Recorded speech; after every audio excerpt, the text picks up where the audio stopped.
Vamos a desarrollar un par de ejemplos más en relación a lo que serían las ecuaciones diferenciales de orden superior.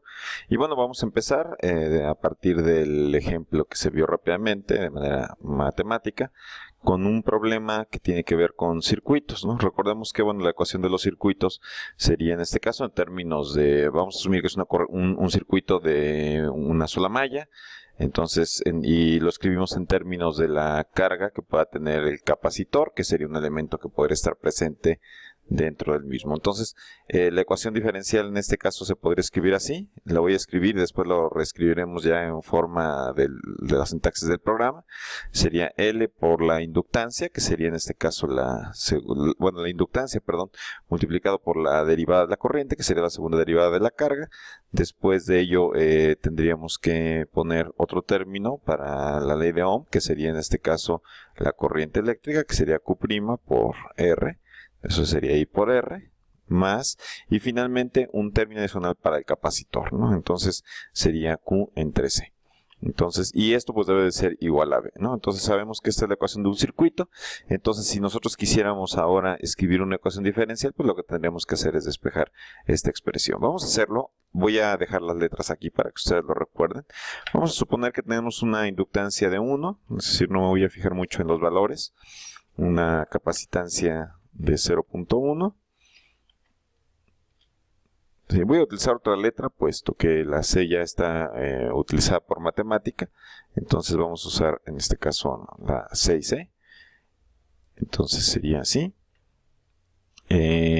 Después tenemos una resistencia. La resistencia vamos a asumir que es de 10 ohms, entonces lo voy a poner de esta forma, y vamos a asumir que tenemos un potencial. Entonces el potencial eléctrico yo lo podría poner constante. Vamos en este caso a mantenerlo en 9 volts, por ejemplo, y entonces ahora sí podría yo escribir la ecuación diferencial, ¿sí? De esta manera, y lo único que tendría que hacer, bueno, es pasar estos dos términos restando al otro lado. Entonces en este caso tendría algo así como esto. También aquí tendría un signo menos. Y dividiríamos todavía entre la inductancia. Entonces esta sería la expresión. Y bueno, acá tendríamos entonces que poner L y CC. Muy bien, y ya tendríamos nuestra ecuación del circuito. Esta sería la ecuación diferencial. Ahora, en este caso, bueno, pues tenemos que escribir las cosas como se mencionó en términos de una expresión que dependa de una variable genérica. Entonces podremos ver nuevamente como lo hicimos con anterioridad. Y en este caso, bueno, esta variable genérica, pues entonces tendría como primera componente, la escribo de nuevo aquí para que la tengan en mente, sería el tiempo, que es la variable independiente, después sería la carga y después sería la corriente eléctrica, que en este caso sería Q', y hasta ahí porque la ecuación es de segundo orden. Así que entonces reescribir esta expresión pues correspondería a copiar, ¿sí?, el lado derecho de la expresión que escribí con anterioridad y claro, ahora no vamos a poner aquí Q', lo que pondríamos en este caso sería var corchete corchete 3, aquí pondríamos var corchete corchete 2, ¿sí? Y ya estaríamos listos, ¿no? En este caso, bueno, pues esta sería la ecuación diferencial. Y si yo quisiera hacer un ejemplo, bueno, primero deberíamos de ejecutar esto. Esto lo voy a poner en una celda aparte, puesto que solamente en realidad es una expresión que no voy a usar, solamente fue un comentario para poder entender lo que estamos haciendo. Ejecuto los valores de las constantes y entonces ahora sí ya podría definir yo la función. Y bueno, vamos a asumir que tenemos un problema en donde queremos resolver la ecuación diferencial. Voy a usar el programa Euler-Sup, como se había dicho. Lo primero que tenemos que hacer en Euler-Sup es poner la función, que ya se definió o se va a definir.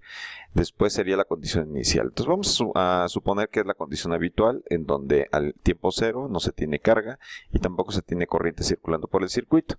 Después de ello, bueno, pues tenemos que poner el intervalo en donde vamos a resolver esto.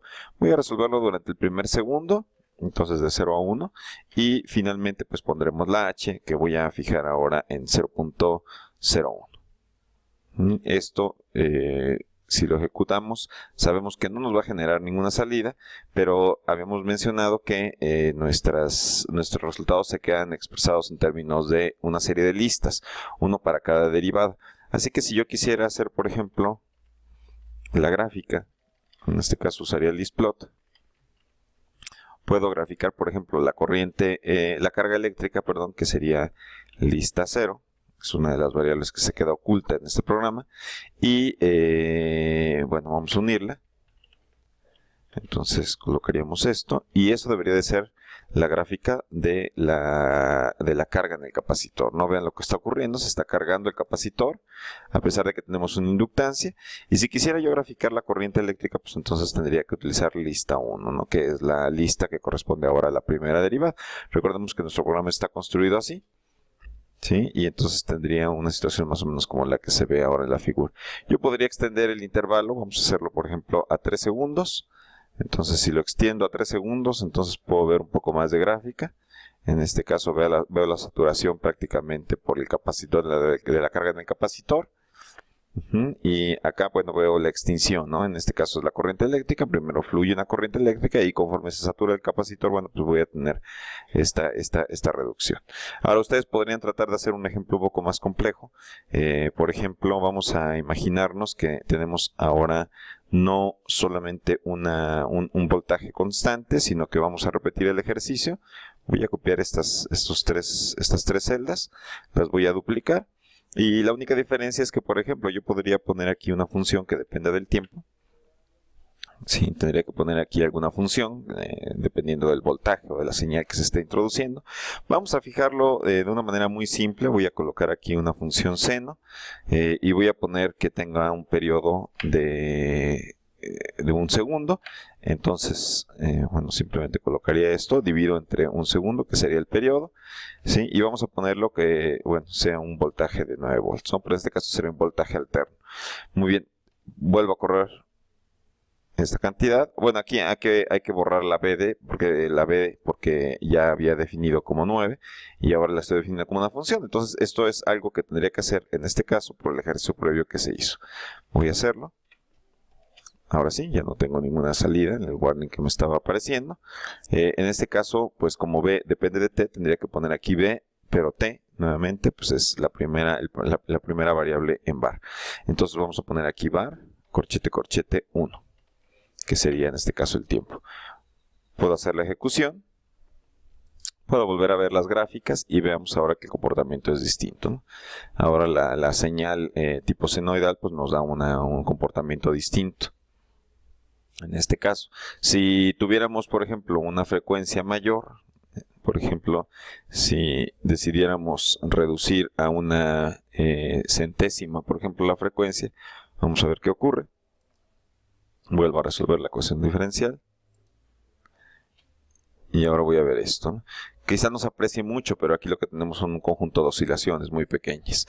Esto se puede hacer evidente si, bueno, vuelvo a cambiar la frecuencia, la voy a aumentar un poquito. Entonces vamos a manejar ahora el periodo como punto 1. ¿Sí? Vuelvo a ejecutar esto y ahora vuelvo a correr esto y ustedes pueden ver ahora que esta gráfica se parece mucho a la que teníamos con anterioridad cuando el voltaje era constante. ¿Sí? La diferencia básicamente es que, bueno, pues ahora tengo montada aquí una señal senoidal, ¿no? Bueno, vean cómo se comporta. Esta señal senoidal hace que el capacitor se cargue, después se descargue, ¿sí? Y lo mismo ocurriría con la corriente, ¿no? Entonces tengo una corriente eléctrica que en realidad está oscilando, ¿sí? Bajo el efecto de este potencial de tipo seno. Y bueno, este es un ejemplo de circuitos. Vamos a hacer un segundo ejemplo que constituye ahora el movimiento, por ejemplo. Vamos a pensar en un tiro, bueno, más bien una caída con resistencia. Entonces, en el caso de una caída con resistencia, la ecuación que dominaría esto sería algo así como masa por aceleración igual a la suma de fuerzas. Tendríamos a la gravedad, menos m por g. Y también tendríamos una fuerza de resistencia, que sería básicamente un coeficiente K multiplicado por la velocidad, ¿no? Pero la velocidad sería Y'. Entonces esta sería la ecuación diferencial correspondiente a un cuerpo cayendo dentro de un medio que le brinda resistencia. Y nuevamente, bueno, si quisiéramos resolver esto, tendríamos que dividir entre la masa para aislar a la segunda derivada. Si dividimos entre la masa la ecuación, entonces nos quedaría así, y aquí quedaría K entre M. Vamos a poner un conjunto de valores. Voy a hacerlo ahora abajo. Entonces vamos a definir acá como 0.1, por ejemplo. Vamos a pensar que la masa es de 1 kilogramo.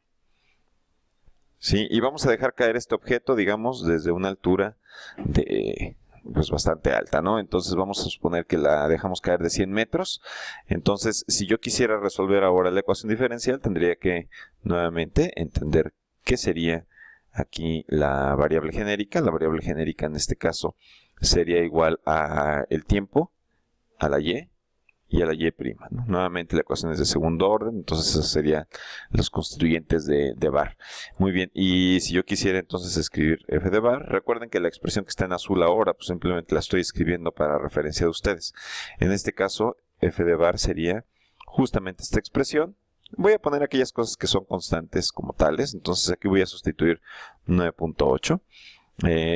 La k y la m pues ya están dadas, y la y' en este caso sería var 3. Entonces vamos a colocar aquí var 3. Y entonces eso debería de reflejar una ecuación diferencial de caída con resistencia. Y si yo quisiera ahora resolver esto, entonces utilizaría nuevamente Euler Sub, de esta forma, con f, después pondré las condiciones iniciales. Vamos a suponer que al tiempo 0 dejamos caer el objeto desde una altura de 100 metros, entonces la y sería 100, mientras que la velocidad inicial sería 0. Simplemente se está dejando caer el objeto. Vamos a resolver esto durante los primeros 5 segundos. Vamos a ver qué ocurre. Y finalmente vamos a utilizar una h de 0.001, ¿no? Dado que tenemos el método de Euler. Muy bien, bueno, pues vamos a resolverlo. Nuevamente tendríamos esta situación. Y bueno, puedo ahora graficar también las dos soluciones que dispongo, que son lista 0, que me daría la posición inicial, y bueno, cómo va cayendo el objeto, y en este otro caso, esta gráfica me debería de dar la velocidad. Vamos a ver, vamos a ejecutarlo, y tendríamos este comportamiento, ¿no? Entonces vean cómo el cuerpo cae desde una altura de 100 metros, y prácticamente pues llega al suelo. Aquí estoy mostrando que pasa un poco del suelo, o del nivel 0 que se está marcando, en tanto que la velocidad pues ahora simplemente pues va aumentando. Claro, va siendo cada vez más negativo, pero en valor absoluto va aumentando, y este sería el comportamiento que tendríamos para ambas situaciones. Recordemos que, bueno, si lanzáramos el objeto, por ejemplo, de una altura mayor, por ejemplo, desde 1000 metros, entonces lo que tendríamos es ahora, deberíamos de poder alcanzar la velocidad terminal. En este caso debería de ser capaz de poder tener un tiempo de vuelo mayor a los 5 segundos, así que vamos a ponerlo en 10 segundos. Vuelvo a resolver la ecuación diferencial, vuelvo a ver las gráficas, y bueno, esto es lo que estaría viendo, ¿no? En este caso, vean cómo el objeto cae, va cayendo. Por aquí andamos a alrededor de 600 metros después de los primeros 10 segundos, mientras que lo que vamos a observar con la velocidad es que se está haciendo asintótica, ¿sí? Para alcanzar lo que se conoce como velocidad terminal. Voy a aumentar el rango, vamos a hacerlo en 20 segundos ahora. Vamos a ejecutar nuevamente las dos gráficas para que ustedes puedan ver, bueno, que se obtiene efectivamente el comportamiento que es conocido y que se puede obtener también en la solución exacta de la ecuación diferencial. ¿Sí? Ahí lo estamos llevando. Vamos a hacerlo hasta 40 segundos. Vuelvo a ejecutar, vuelvo a generar las gráficas. ¿Sí? Y vamos a ver cómo se comporta esto. Entonces partimos de los, en este caso de los 1000 metros. ¿Sí? En este caso pues debemos llegar ya después de 40 segundos hasta un nivel mucho más bajo. Vamos a ver hasta dónde llegamos. Bueno, ahí ya nos pasamos del nivel 0. En este caso fue demasiado tiempo, y la velocidad terminal se sigue aumentando, ¿no? Si tuviéramos realmente un suelo físico aquí, pues tendríamos que reducir en este caso el tiempo de vuelo. Por ejemplo, colocarlo en 30 segundos. Volver a hacer las gráficas, ¿no? Y la idea es, bueno, pues dejarlo, digamos, cerca del suelo, ¿no? Para que ustedes puedan calcular aquí diversas cosas que se podrían establecer. Por ejemplo, si yo viera las listas ya de manera explícita, uno podría calcular, por ejemplo, cuánto tiempo se tarda el objeto en llegar al suelo. Bastaría con que imprimiéramos, por ejemplo, lista 0. ¿sí? Y entonces, bueno, buscáramos el dato correspondiente, ¿sí? Yo podría mostrar todo el cálculo. Obviamente son muchos datos y entonces a lo largo de los datos podría buscar la posición, el momento en el que se cambia desde un número positivo hasta un número negativo, ¿no? Lo voy a tratar de buscar rápidamente y bueno, aquí vemos más o menos vamos a 26 metros, 21, por aquí, ¿no? Más o menos aquí está, una aproximada. Bueno, el valor en el que se cambia es entonces más o menos 18.65 segundos.